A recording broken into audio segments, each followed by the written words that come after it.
यहाँ पर उसका सरफा पैसे का नहीं किया गया। आज ज़रूरत इस बात की है कि हम ज़्यादा से ज़्यादा पैसा, हमारे बजट का ज़्यादा हिस्सा हम एजुकेशन के ऊपर हम सर्व करें ताकि बेहतरीन नताइज निकल सके। आप 2011 के सेंसस के स्टैटिस्टिक्स से कि 2014 के सेंसस के हिसाब से तेलंगाना का लिटरेसी परसेंटेज रेट 66.54% था, जबकि पूरे हिंदुस्तान का लिटरेसी रेट 74% था 2011 के सेंसस के हिसाब से। 2020 के अंदर जो स्टैटिस्टिक्स के हिसाब से, जो 2020 के अंदर जो मिनिस्ट्री ऑफ स्टैट्स ने जो सर्वे किया, उसके हिसाब से तेलंगाना रूरल के अंदर आज मेल्स का 70.6% लिटरेसी रेट है और फीमेल का 53.7% है, और तेलंगाना अर्बन के अंदर मेल्स का 91.7 है और फीमेल्स का 79 है। तो इसको हम और बेहतर इसका परसेंटेज बना सकते हैं अगर ये हुकूमत काम करने के लिए हुकूमत कोशिश कर रही है। और मुझे यकीन है कि अगर से एजुकेशन के ऊपर ये हुकूमत संजीदगी से और काम करेगी तो आने वाले दिनों में हम केरला से आगे हमारा लिटरेसी रेट होगा। इसके लिए ज़रूरत इस बात की है कि हम और ज़्यादा इसके अंदर फंड अलोकेट करें, बजट अलोकेट करें। और साथ ही साथ मैं आपसे ये भी कहूँगा कि टीचर्स के अंदर recruitment of teachers is also a matter of concern. Speaker साहब, नोटिफिकेशन इशू हुआ था 8,792 पोस्ट के लिए 2017 के अंदर। हाई कोर्ट ऑफ तेलंगाना ने इसके अंदर इंटरवेन किया और कहा कि रिक्रूटमेंट किया जाए फरवरी 2018 में। तो टीचर्स का अपॉइंटमेंट और 7,000 वैकेंसीज है टीचर्स के लिए, वो फिल करने की ज़रूरत है। और सबसे ज़्यादा उसके बाद से अब तक कोई नोटिफिकेशन नहीं आया, कोई डीएससी एग्ज़ाम नहीं हुआ। तो आज ज़रूरत इस बात की है कि हम हर साल अपना डीएससी कंडक्ट करें ताकि हम जो खाली जायदादें हैं, जो वैकेंसीज हैं, उसको पुर कर सकें। यूनिवर्सिटीज़ का हाल ये है कि तमाम यूनिवर्सिटीज़ के अंदर आईएएस ऑफिसर्स को लेकर जाकर वाइस चांसलर्स की जगह बिठा दिया गया, जिसकी वजह से वो बराबर टाइम जाकर यूनिवर्सिटीज़ के अंदर नहीं दे रहे हैं। एजुकेशन यूनिवर्सिटीज़ की हालत और ख़राब होते जा रही है। जबकि search committee reportedly submitted the report to the government के वाइस चांसलर्स को अपॉइंट किया जाए। मैं हुकूमत से गुजारिश करूंगा कि बहुत देर हो चुकी है, आप जल्द से जल्द वाइस चांसलर्स का तकर्रुर कीजिए यूनिवर्सिटीज़ के अंदर ताकि यूनिवर्सिटीज़ की हालत बेहतर हो सके। उस्मानिया यूनिवर्सिटी के लिए 335 करोड़ रुपए 353 करोड़ रुपए अलाट किए गए। पालामूर यूनिवर्सिटी के लिए 7 करोड़। तो बहरहाल जुमला यूनिवर्सिटीज़ के लिए 551 करोड़ अलाट किए गए। मैं ये कहूँगा कि उस्मानिया यूनिवर्सिटी एक हमारे लिए एक तारीख़ी मुकाम है, एक प्राइड ऑफ तेलंगाना है उस्मानिया यूनिवर्सिटी। उसके लिए ज़्यादा से ज़्यादा फंड अलोकेट कीजिए। उसके अंदर साइंस और कॉमर्स के लिए, उसके अंदर और तरक्की के लिए काम कीजिए, उसका कैंपस डेवलपमेंट के लिए काम कीजिए ताकि उस्मानिया यूनिवर्सिटी से और बेहतर नताइज हमको मिल सकें।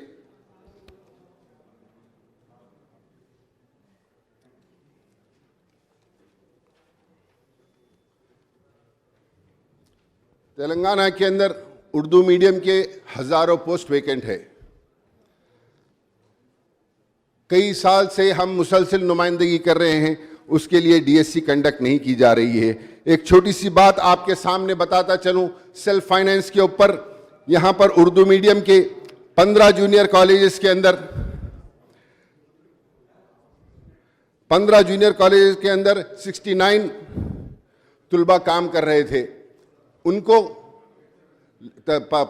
लेक्चरर्स काम कर रहे थे, उनको रेगुलर करने के लिए अकबरुद्दीन अवैसी साहब ने उसके ऊपर लेटर दिया, तो कॉन्ट्रैक्ट बेसिस के ऊपर उनको रखने के लिए कहा गया, लेकिन हुकूमत की जानिब से कोई उसके ऊपर इक़दाम नहीं किया गया।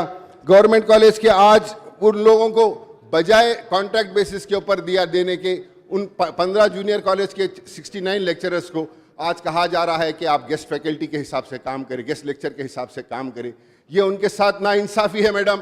ये उनके साथ भी इंसाफ किया जाए कि वो लोग कई सालों से काम कर रहे हैं, तो उनको सेल्फ फाइनेंस सिस्टम पे काम कर रहे थे, कि उनको कॉन्ट्रैक्ट के ऊपर लिया जाए और कॉन्ट्रैक्ट के हिसाब से, जबकि इसकी file number 1201 of 1EA1 2019 to 2002 is pending with principal secretary पेशी मैडम। तो मेरी आपसे गुजारिश है कि इसको आप जल्द से जल्द किया जाए। उर्दू मीडियम के अंदर जो 15 पोस्ट थे, 53 जुमला 35 SGT उर्दू मीडियम के पोस्ट थे, जिसमें से 20 का तकर्रुर किया गया, 15 हैंडीकैप डिसेबल के कोठे के अंदर थे। 2000 जब से अब तक, उस 2017 से अब तक वो 15 पोस्ट को डीनोटिफाई कर उनको तकर्रुर नहीं दिया गया, जिसकी एप्लीकेशन पेंडिंग है। जब आपको उर्दू मीडियम के अंदर डिसेबल के अंदर आपको नहीं मिल रहे हैं, मैडम आपसे गुजारिश है कि आप ये 15 लोगों को जो है सो जो लोग दरख्वास्त गुजार है उनको डी रिज़र्व करके पुर कीजिए, ताकि वहाँ के एक तो वैकेंसीज फिल हो और दूसरे लोगों को रोज़गार मिले। हमने गुज़िश्ता कई दिनों से, कई सालों से नुमाइंदगी करते आए हैं कि डिग्री कॉलेज फलकनुमा और चंचलगुड़े के अंदर सैंक्शन किया गया। डिग्री कॉलेजेस वहाँ चल रहे हैं।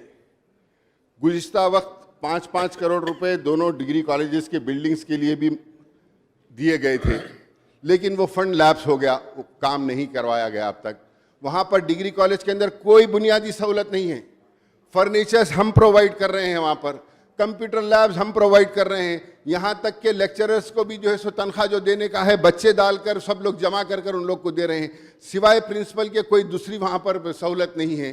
तो हम वहाँ पर जो पीछे प्राइमरी स्कूल्स बने हुए थे, वो प्राइमरी स्कूल्स के अंदर हम उसको डिग्री कॉलेज को चला रहे हैं। मैडम जो CM साहब का जो स्लोगन है KG से PG, आप यकीन जानिए ये 2 कैंपस को हम मिसाल बना सकते हैं KG से PG तक, क्योंकि यहाँ पर तमाम स्कूलें चल रही हैं, जूनियर कॉलेज चल रहा है। आप डिग्री कॉलेज के लिए पैसे देकर ये बिल्डिंग की तामीर करेंगे तो ये सिर्फ ये चंचलगुड़ा और फलकनुमा, ये सिर्फ ये 2 कैंपस के अंदर हम एक आपको मिसाल बनाकर दे सकते हैं कि जो CM साहब ने कहा KG से PG तक रहेगा, तो ये एक कैंपस के अंदर KG से PG तक हम स्टार्ट कर सकते हैं।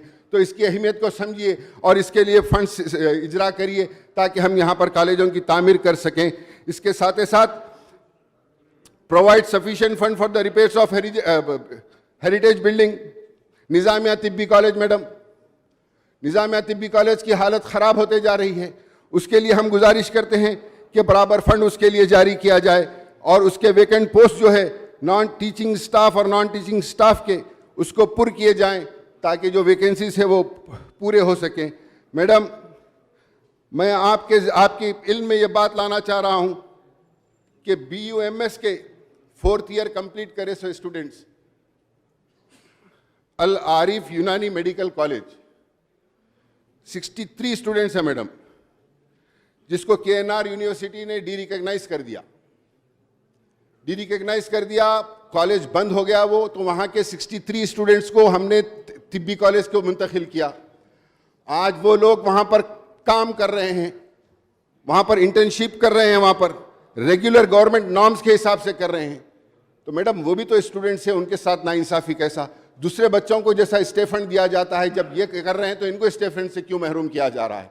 कहा जा रहा है कि आप दूसरे कॉलेज से यहाँ पर आए हैं। अरे भाई दूसरे कॉलेज से आए, लेकिन फिलहाल तो आप तिब्बी कॉलेज के स्टूडेंट्स हैं, वहाँ पर इंटर्नशिप कर रहे हैं, तो उनको तो ये स्टे फंड देना जाना चाहिए।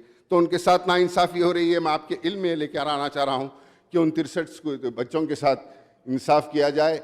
मैं फिर एक बार आपने जो एजुकेशन के लिए किया है उसके लिए मैं खैर मकदम करता हूँ और ये उम्मीद करता हूँ कि हुकूमत एजुकेशन के ऊपर और सरफा करेगी और मेहनत और पैसे एजुकेशन के लिए देगी।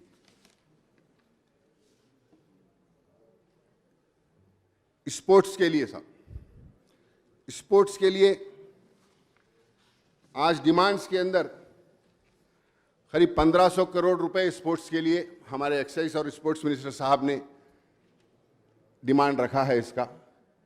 लेकिन आप बताइए हैदराबाद के अंदर स्पोर्ट्स के लिए कोई काम नहीं हो रहा है। जो भी कोई एक पुराने शहर हो या नए शहर के अंदर कोई सिवाय एक गच्चीबौली स्टेडियम है या कुछ दूसरे एग्जिस्टिंग स्टेडियम से, उसके अलावा कहाँ पर भी स्पोर्ट्स के लिए कोई काम नहीं हो रहा है। तो मैं स्पोर्ट्स मिनिस्टर साहब से ये गुजारिश करूँगा कि आप हर कॉन्स्टिट्यूंसी के अंदर एक स्पोर्ट्स कॉम्प्लेक्स बनाइए। इतने आज थोड़ा बहुत स्पोर्ट्स के लिए काम कर रही है तो वो जीएचएमसी काम कर रही है, जीएचएमसी स्पोर्ट्स मटेरियल दे रही है, जीएचएमसी दूसरे मुकाम स्पोर्ट्स के लिए थोड़ा बहुत जो भी काम हो रहा है, स्पोर्ट्स मिनिस्ट्री की तरफ से शहर के अंदर कोई काम नहीं हो रहा है। तो मैं आपके इल्म में ये लाना चाहूँगा कि आप या तो स्पोर्ट्स के ऊपर आप डायरेक्टली स्पोर्ट्स मिनिस्ट्री इसके ऊपर काम करें, या नहीं तो स्पोर्ट्स का एक बड़ा हिस्सा जीएचएमसी को दे दें ताकि वो स्पोर्ट्स की एक्टिविटीज़ जीएचएमसी एरिया के अंदर टेकअप कर सकें, ताकि स्पोर्ट्स को हम इंकरेज कर सकें। मैं आपसे यही गुजारिश करूंगा कि हमारे हैदराबाद के 15 असेंबली हल्क़ाजात के अंदर कहीं पर भी कोई ढंग का स्पोर्ट्स कॉम्प्लेक्स नहीं है। आप स्पोर्ट्स कॉम्प्लेक्स बनाइए, यूथ को इंकरेज करिए स्पोर्ट्स के लिए, तो आपकी बड़ी मेहरबानी होगी। जबकि इतना पैसा हुकूमत ने स्पोर्ट्स के लिए दिया है तो बराबर तरीके से सिटी के अंदर सर्फ हो। हेल्थ एंड इसके ऊपर सब, मेडिकल एंड हेल्थ के ऊपर सब, आज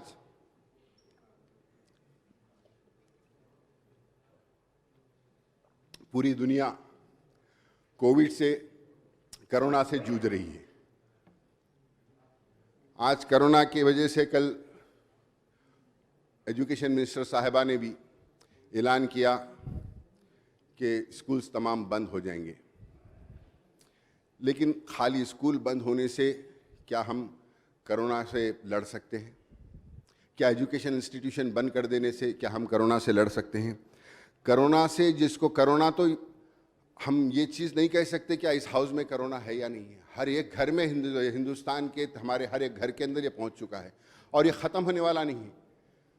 इसको हमको इसके साथ ही जीना है। तो ज़रूरत इस बात की है कि हम सही इक़दाम अगर से इसके लिए करें तो जो मुतासिर होकर जो लोग दवाखाने को जा रहे हैं उनको बराबर तरीके से वहाँ पर तवज्जो नहीं मिल रही है।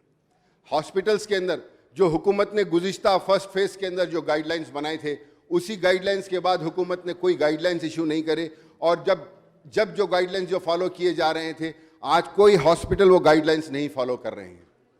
आज जो लोग जा रहे हैं किस तरीके से, जो कोई किसी को कोरोना बोलकर टेस्ट कर दिए, अगर कोरोना का पेशेंट भी है तो बगैर टेस्ट करे के भी इलाज ले रहे हैं और मनमानी उससे रकम वसूल की जा रही है। अगर किसी से टेस्ट करे हैं, कोई कह रहा है कि हुकूमत ने इससे ज़्यादा पैसे नहीं लेने को कहा, तो तब उससे वो किया जा रहा है कि उससे पैसे कम लिए जा रहे हैं। जो नहीं कह रहा है, जिसका टेस्ट नहीं हुआ, दूसरी बीमारियों का नाम लिखकर उससे लाखों रुपए वसूल किए जा रहे हैं। इसके ऊपर ज़रूरत है कि हम काम करें, और ये कोरोना ख़त्म होने वाला नहीं है। मैं हुकूमत से ये गुजारिश करूँगा कि हुकूमत कोरोना के इलाज को आरोग्यश्री में मिलाई जाए, ताकि, क्योंकि ये साल भर में आप नहीं कह सकते कि साल भर में कोरोना ख़त्म हो जाएगा, साल भर के लिए क्यों मिला। ये तो हमेशा रहने वाला है। जिसकी इम्यूनिटी कमज़ोर है, आज से 10 साल के बाद भी हो, जिसकी इम्यूनिटी कमज़ोर है, जब भी वो कोरोना से मुतासिर होकर मर सकता है, जिसकी इम्यूनिटी कमज़ोर है। तो मैं हुकूमत से यही गुजारिश करूँगा कि कोरोना के इस इलाज को, कोविड के इस इलाज को आरोग्यश्री में मिलाया जाए, ताकि गरीब आवाम को सहूलत हो सके। ज़रूरत आज कोई गाइडलाइंस फॉलो नहीं किए जा रहे हैं। मिनिस्टर साहब यहाँ पर नहीं है, वरना मैं मिनिस्टर साहब की तवज्जो दिलाना चाहूँगा कि कोई गाइडलाइंस फॉलो नहीं की जा रहे हैं। आज कई जगह पर, कई दवाखानों के अंदर डायलिसिस पेशेंट को डायलिसिस नहीं किया जा रहा है। अगर से कहीं डायलिसिस किया भी जा रहा है तो ये चेक नहीं किया जा रहा है कि ये पेशेंट कोरोना से अफेक्टेड है या नहीं है। वो डायलिसिस कराकर चले जा रहा है, वो मशीन के ऊपर अगर वो कोरोना से अफेक्टेड था तो उसके बाद दूसरा पेशेंट आकर करा रहा है, तो पता नहीं कि क्या होगा उसका। तो मैं यही कहूँगा कि आज कोरोना के वजह से जो आवाम को तकलीफ़ हो रही है, उसके ऊपर हुकूमत ने जो पहली बार जो गाइडलाइंस जारी किए थे, उसके ऊपर अमलावरी हो रही है या नहीं, उसको चेक करने की ज़रूरत है। मैं ये नहीं कह रहा हूँ कि हुकूमत ने नहीं किया, हुकूमत ने बहुत काम किया, बहुत सारे स्कीमात ने, डॉक्टर्स भी आगे बढ़कर काम कर रहे हैं, प्राइवेट लोग भी काम कर रहे हैं, हर कोई इस बीमारी से जूझ रहा है। लेकिन इसकी ये ख़त्म नहीं होगी कि स्कूल बंद कर दिया जाए या फलाना बंद कर दिया जाए। इसकी अगर से सही हम आवाम की खिदमत कर सकते हैं तो इलाज के लिए जो आवाम परेशान हो रही है उसके लिए हम सहूलत पहुँचाकर इसके लिए आवाम की सही मदद कर सकते हैं। मैं हुकूमत से गुजारिश करूँगा फिर एक बार कि इसको आरोग्यश्री के अंदर मिलाया जाए, क्योंकि ये 1 साल में या 2 साल में ख़त्म होने वाला मर्ज़ नहीं है, ये हमेशा रहने वाला है। तो मैं हुकूमत से गुजारिश करूँगा कि इसके ऊपर गौर किया जाए और इस मर्ज को आरोग्यश्री में मिलाया जाए। और साथ ही साथ मैं ये भी कहूँगा कि गवर्नमेंट हॉस्पिटल्स की हालत को बेहतर करने के लिए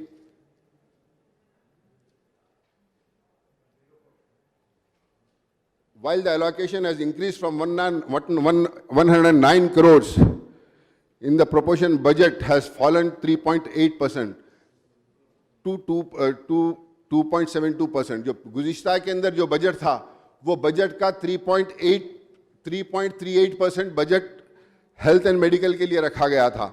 आज बजट अल्हम्दुलिल्लाह 2,30,00,000 करोड़ होने के बाद परसेंटेज घटकर 2.72% हो गया है।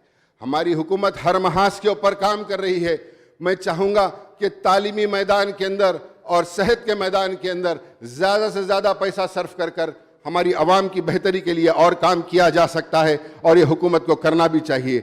गच्चीबौली स्टेडियम के अंदर 2019 के अंदर टिम्स के नाम से कोविड पेशेंट्स के लिए गच्चीबौली स्टेडियम को कन्वर्ट किया गया था।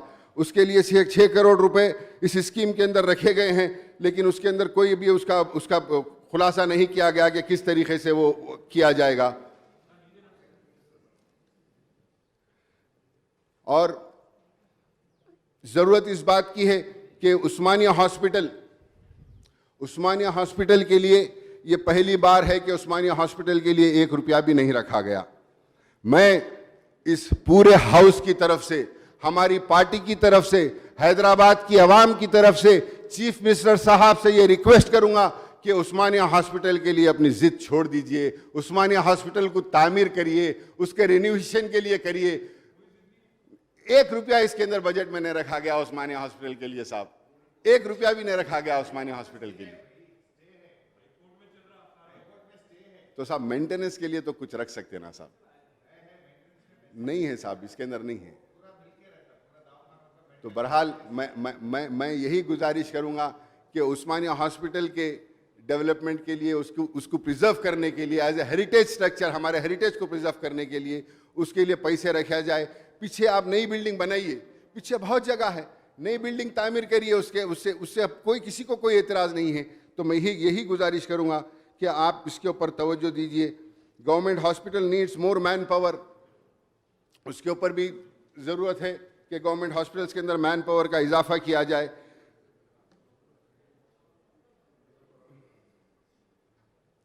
हमने 224 बस्ती दवाखाने खोले हैं, बहुत अच्छा रिस्पांस है उसका, आवाम को बहुत ज़्यादा सहूलत पहुंच रही है।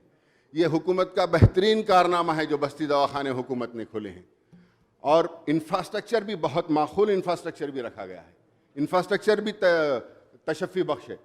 सिर्फ वहाँ पर बाज़ वक्त, मैं ये नहीं कह रहा हूँ कि हमेशा, लेकिन बाज़ वक्त मेडिसिन्स की तकलीफ़ हो रही है, मेडिसिन्स बाज़ वक्त बराबर टाइम पर नहीं पहुँच रहे हैं। तो उसकी यकसुई के लिए अगर से हम 25 दिन काम कर रहे हैं, महीने में 30 दिन जब काम कर रहे हैं, 20 से 25 दिन बराबर दवाएं दे रहे हैं, तो 20-25 दिन बराबर दवाएं दे रहे हैं सो कोई याद नहीं करता, लेकिन वो 4-5 दिन जो दवाओं की तकलीफ हो जाती है उसको सब पॉइंट आउट करते हैं। तो मैं आपसे यही कहूँगा कि आप उसके ऊपर तवज्जो दीजिए। जो शॉर्टफॉल हो रहा है, जो डिले हो रहा है, 5-6 रोज तक मेडिसिन नहीं आ रहे हैं, पेशेंट्स आकर वापस जा रहे हैं, वो क्यों हो रहा है और उसको दूर कीजिए, मैं आपसे गुजारिश करता हूँ। बस्ती दवाखानों का बहुत अच्छा काम है। मैं हुकूमत की जानिब से मिनिस्टर साहब ने, I would also request Medical and Health Minister Sahab to take up steps opening more dialysis centers in GHMC. और डायलिसिस सेंटर्स खोलिए। Niloufer hospital, Nampally area hospital के अंदर, मलकपेट एरिया हॉस्पिटल में हमने जब डायलिसिस सेंटर खोला था, उसके साथ नीलोफर हॉस्पिटल के अंदर भी, नामपल्ली हॉस्पिटल में भी डायलिसिस सेंटर खोलने की बात की गई थी, लेकिन नामपल्ली हॉस्पिटल के अंदर नहीं खोला गया। मैं आपसे गुजारिश करता हूं कि नामपल्ली हॉस्पिटल के अंदर भी डायलिसिस सेंटर कायम किया जाए। I would request the medical and health minister साहब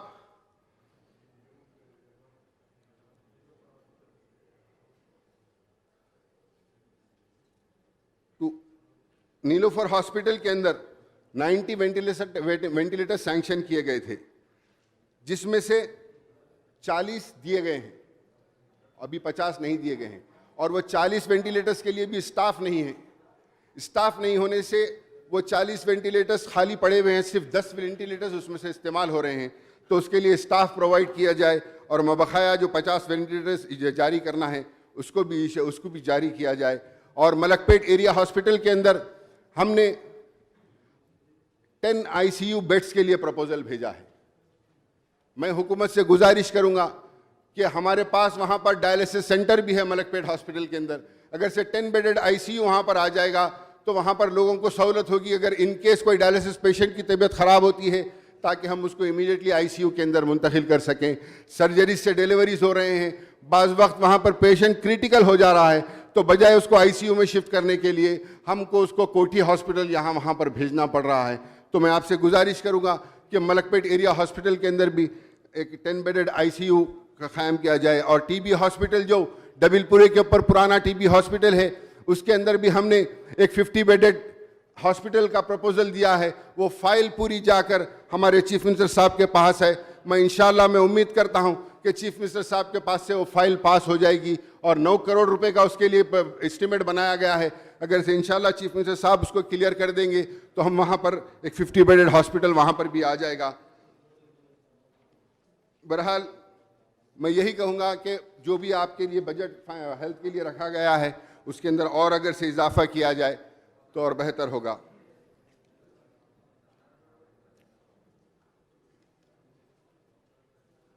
यूथ विंग फॉर अनएम्प्लॉयमेंट,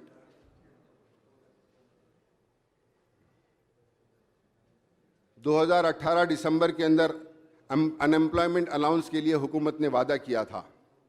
उसका एलिजिबल क्राइटेरिया और प्रोसीजर क्या है अब तक नहीं बताया गया। और 2019-20 के अंदर इसके लिए 1810 करोड़ रुपए भी मुख्तस किए गए थे, लेकिन उसका क्राइटेरिया क्या है, किस तरीके से उनको दिए जाएंगे, वो कई सही पिक्चर सामने नहीं आया। अगर से हुकूमत ने जो वादा किया था उसको आगे बढ़ाना है तो मैं हुकूमत से कहूँगा कि इसका क्या क्राइटेरिया है अनएम्प्लॉयड यूथ के लिए, उसका वाज़े तौर के ऊपर उसका क्राइटेरिया क्या है वो आवाम के सामने लेकर आएँ। I would request the labour minister and employment minister साहब to give details of the number of jobless youth in the state who would be eligible under the unemployment वजीफे का जो स्कीम है उसके अंदर कितने लोग आप बेरोज़गार हैं, उसका डेटा अगर आपके पास है तो आप हुकूमत को प्रोवाइड करिए और हाउस को दीजिए ताकि उसमें से कौन कौन से लोग उसके अंदर एलिजिबल है वो चीज़ हम सबको मालूम हो सके। रोज़गार की पहले ही तकलीफ़ है। होमगार्ड जो अगर से 20-25 दिन कोई होमगार्ड अगर से काम पर नहीं आ रहे हैं तो होमगार्ड्स को निकाल दिया गया है। मैं ये तो होम मिनिस्ट्री का काम है, लेकिन एम्प्लॉयमेंट मिनिस्टर साहब से मैं कहूँगा कि इसके अंदर मदाखलत करें और जो लोग जितने एक सब्बों से कुछ होमगार्ड्स को बेरोज़गार किया जा रहा है उनके ऊपर काम कर उसको नज़र में रखते हुए ये देखिए कि वो लोग ना बेरोज़गार ना हो सकें। हरिता हरम प्रोग्राम जो हुकूमत का जो फ्लैगशिप प्रोग्राम है, मैं हुकूमत को मुबारकबाद देता हूँ कि हरिता हरम प्रोग्राम की वजह से आज हमने करीब 4% के करीब हमारा फॉरेस्ट्री और ग्रीनरी हमारे स्टेट के अंदर बढ़ी है। बहुत अच्छा प्रोग्राम है और ये प्रोग्राम जिस तरीके से ये प्रोग्राम की सक्सेस की वजह जो है वो सिर्फ़ और सिर्फ चीफ मिनिस्टर साहब की इसके ऊपर अहम तवज्जो है, उसकी वजह से ये प्रोग्राम सक्सेस हो रहा है। तो मैं चीफ मिनिस्टर साहब को मुबारकबाद देता हूँ कि बेहतरीन तरीके से इसका काम हुआ है और इससे एनवायरनमेंट के लिए, हमारी आने वाली नस्लों के लिए बहुत ज़्यादा फ़ायदा होगा। टूरिज़म और कल्चर के लिए टूरिज़म मिनिस्ट्री से मैं ये गुजारिश करूँगा कि हैदराबाद का सबसे बड़ा टूरिस्ट स्पॉट चार मीनार है और चार मीनार बहुत खस्ता हालत में है। हज़ारों की तादाद के अंदर रोज़ वहाँ पर टूरिस्ट आ रहे हैं। हालांकि ये टूरिज़म मिनिस्ट्री से नहीं है, लेकिन मैं ये चाहूँगा कि KTR साहब इसके ऊपर तवज्जो देकर अगर से इसके ऊपर तवज्जो देंगे तो ये और बेहतर होगा। टूरिज़म डिपार्टमेंट चार मीनार के लिए, टूरिस्ट के लिए जो आ रहे हैं उनको जो तकलीफ़ हो रही है उसकी वजह ये है कि चार मीनार के पास जो राहगीर प्रोजेक्ट है वो राहगीर प्रोजेक्ट को की वजह से जो जो ट्रैफिक जो एक ही तरफ से डाइवर्ट हो रही है उसके अंदर जो तकलीफ़ हो रही है तो वहाँ पर टूरिस्टों को बहुत ज़्यादा तकलीफ़ हो रही है। तो मैं टूरिज़म वालों को, मैं ऑलरेडी, हो सकता है जहन में नहीं हुआ, लेकिन मैं ऑलरेडी हमारे KTR साहब से गुजारिश कर चुका हूँ कि वहाँ पर एक विंग अलग बनाई जाए, टूरिज़म डिपार्टमेंट का एक बंदा हो, उसके अंदर टाउन प्लानिंग के लोग हो, ट्रैफिक पुलिस के लोग हो, लेकर चार मीनार पेडेस्ट्राइजेशन का जो प्रोजेक्ट है उसका एक सेपरेट विंग बनाई जाए, सेपरेट एक ऑफिसर्स को रखा जाए, ताकि वहाँ पर जो भी बदअमनी हो रही है, आवाम को जो तकलीफ हो रही है, टूरिस्ट जो वहाँ पर आ रहे हैं उनको जो तकलीफ हो रही है, उसको दूर किया जाए, उनको सहूलत पहुँचाई जाए। तो इसके ऊपर काम करने की ज़रूरत है। सालार जंग म्यूज़ियम के पास कई टूरिस्ट आ रहे हैं, लेकिन सालार जंग ब्रिज के पास नीचे एक डंपिंग यार्ड बना कर रखा है, उसकी वजह से काफ़ी तकलीफ हो रही है टूरिस्ट को। जब टूरिस्ट वहाँ से सालार जंग म्यूज़ियम के पास से सालार जंग म्यूज़ियम को देखने के लिए आ रहे हैं, तो पहले उनको पूरी गंदगी और बदबू सुनकर सालार जंग म्यूज़ियम को आना पड़ रहा है। तो ज़रूरत है इस बात की कि वो सालार जंग म्यूज़ियम के पास सालार जंग ब्रिज के नीचे जो डंपिंग यार्ड, जो डंपिंग कलेक्टिंग पॉइंट बनाकर रखे हैं, उसको वहाँ से हटाया जाए। बहुत बुरी हालत के अंदर है, हमारी शहर का इमेज उसकी वजह से ख़राब हो रहा है। और चार मीनार के पास जो टूरिस्ट को तकलीफ़ हो रही है, वो फुटपाथ के ऊपर जो गरीब लोग कारोबार करते हैं उसकी वजह से तकलीफ़ हो रही है। KTR साहब ने वादा भी किया था, उसका प्लान भी बनाया था, मैंने खुद भी वो प्लान देखा, ताकि वो ब्रिज एक नए पुल के बाजू ब्रिज बना दे, ताकि पूरे हाकर्स को हम वहाँ से शिफ्ट कर सकें। तो जो टूरिस्ट चार मीनार देखने के लिए आ रहे हैं, और वहाँ पर हैदराबाद के पास जो आवाम रह रही है चार मीनार के अतराफ़ में, वो आवाम को भी सहूलत हो, टूरिस्ट को भी सहूलत हो, कारोबार को भी सहूलत हो, और ये हॉकर जो वहाँ पर जो बैठे हुए हैं उनको भी एक हॉकर स्पॉट बन जाता। वो ब्रिज का काम अगर से कंप्लीट होगा तो मैं इसके अंदर टूरिज्म मिनिस्टर से ज़्यादा KTR साहब से गुजारिश करूँगा कि उस ब्रिज का काम करा दिए तो बड़ी मेहरबानी होगी। और इंफॉर्मेशन एंड टेक्नोलॉजी के अंदर हमने स्टेट के अंदर we hub, U hub set up किए गए हैं, entrepreneurs for women entrepreneurs set up किए गए हैं। हम खैर मकदम करते हैं, कोमपल्ली कोल्हापुर में HMDA के अतराफ, अकनाफ, उप्पल, पोचाराम, शमशाबाद के पास IT टावर्स जो बनाए जा रहे हैं, IT हब्स जो बनाए जा रहे हैं, हमने CM मिनिस्टर साहब से गुजारिश की थी कि हमारे पास मलकपेट के अंदर करीब 35 एकड़ R&B की ज़मीन है, 35 से ज़्यादा एकड़ R&B, जुमला 65 एकड़ है, जिसमें से 35 से ज़्यादा R&B की ज़मीन है, जिसके अंदर क्वार्टर्स बने हुए हैं जो डिफंग होके डिलैबिरेटेड है। और वहाँ पर B क्वार्टर्स को लगता है आके मेट्रो रेल का कनेक्टिविटी है वहाँ पर। साहब पूरे एक ही जना बोल राना साहब, मेट्रो रेल की कनेक्टिविटी है वहाँ पर। तो उस मेट्रो रेल की कनेक्टिविटी की वजह से यहाँ माधवपुर से लेके LB नगर, वहाँ सबकी कनेक्टिविटी वहाँ पर आसानी से है, और पुराने शहर को करीब है। LB नगर नागोल तक को भी सेंटर में पड़ता है। तो हमने हुकूमत से IT मिनिस्टर साहब से गुजारिश की थी कि वहाँ पर टावर्स बनाई जाए, IT टावर्स बनाई जाए। हमने परसों तो उन्होंने उसको पेशरफ्त भी की। जयेश रंजन साहब से भी मैंने परसों मुलाकात की, उन्होंने उसको फॉरवर्ड किया है। तो अब हमारे R&B मिनिस्टर साहब भी हमारे हर दिल अजीज मिनिस्टर हैं, और KTR साहब तो पूछो ही मत, उन्होंने तो जो काम लेते हैं करते हैं। तो मैं ये कहूँगा कि उनसे कोऑर्डिनेट कर वो ज़मीन आप ले लेकर उसके ऊपर IT टावर्स बना दिए जी, IT टावर्स उसके ऊपर बना दिए, तो वहाँ पर पुराने शहर की उधर की पूरी आवाम को एक IT का वहाँ पर हब आ जाएगा। IT इंडस्ट्रीज़ को हम सीट्स अलाट कर सकते हैं, जिस तरीके से हम कोमपल्ली वगैरह में कर रहे हैं। बल्लागुड़े में भी ज़मीन है, वहाँ पर भी कर सकते हैं। मीरालम तालाब के पास ज़मीन है, पुराने शहर के ये इलाकों में कर सकते हैं। पुराने मीरालम तालाब के पास या बल्लागुड़े में भी करेंगे आप तो PVNR ब्रिज जो है उससे कनेक्टिविटी मिलती है। गच्चीबौली को लोग वहाँ से ORR भी करीब है। तो ये तमाम एरियाज़ के अंदर अगर से हम करेंगे तो यहाँ पर IT को फ़रोग़ मिलेगा और पुराने शहर तरक्की करेगा, वहाँ के नौजवानों को रोज़गार मिलेगी। जो ट्रैफिक जैम्स हो रहे हैं, यहाँ से लोग निकल कर पूरे के पूरे माधवपुर जाना, गच्चीबौली, हाईटेक सिटी जाना, बीच बीच में सेंटर्स बनने से ट्रैफिक भी डाइवर्ट होगी, बहुत सारा काम होगा। मैं गुजारिश करता हूँ कि इसके ऊपर हुकूमत गौर करते हुए इसको ये किया जाए। और साथ ही साथ हुकूमत ने, CM साहब ने, हुकूमत ने, असदुद्दीन अवीज़ साहब ने जब जाकर गुजारिश की तो गवर्नमेंट प्रिंटिंग प्रेस में से उन्होंने 1 एकड़ ज़मीन सबस्टेशन के लिए दिया। वहाँ पर मज़ीद और 14-15 एकड़ ज़मीन है गवर्नमेंट प्रिंटिंग प्रेस में। गवर्नमेंट प्रिंटिंग प्रेस डिफंग होकर है। मैं एजुकेशन मिनिस्टर साहबा से ये गुजारिश करूँगा और CM साहब से गुजारिश करूँगा कि उसमें की ज़मीन माइनॉरिटी रेसिडेंशियल स्कूल के लिए दीजिए, एक 2 से 3 एकड़ BC वेलफेयर स्कूल के लिए दीजिए, ताकि वहाँ पर जो BC वेलफेयर हो और या माइनॉरिटी वेलफेयर हो, माइनॉरिटी रेसिडेंशियल स्कूल्स हो, जो प्राइवेट स्कूल्स के अंदर सालाना करोड़ों रुपए रेंट दे रहे हैं, वो रेंट बचाया जा सके और हमारी जो डिफंग होकर जो ज़मीन के ऊपर पड़ा हुआ, जो डिफंग होकर ज़मीन खाली रखी हुई है, उसके ऊपर बेहतरीन तरीके से ये आ सके। CM साहब का तो पहले से ख्वाब था कि चंचलवाड़ा जेल वगैरह ख़त्म कर कर वहाँ पर पूरे एजुकेशन का हब बनाया जाए, तो इस चीज़ों के ऊपर काम करने की ज़रूरत है। मैं हुकूमत की तरफ से जो इस तमाम डिमांड्स का खैर मकदम करता हूँ और स्पीकर साहब आपका शुक्रिया अदा करता हूँ जो आपने मुझे टाइम दिया। शुक्रिया। గౌరవ సభ్యులు వివేకానంద గారు.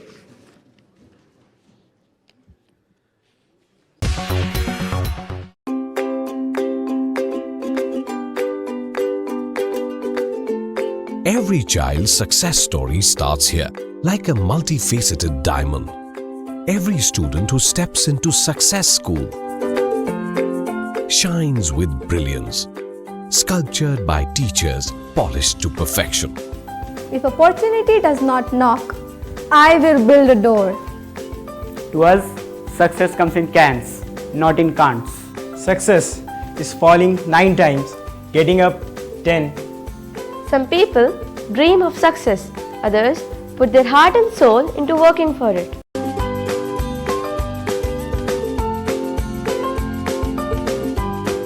Success, finding oneself.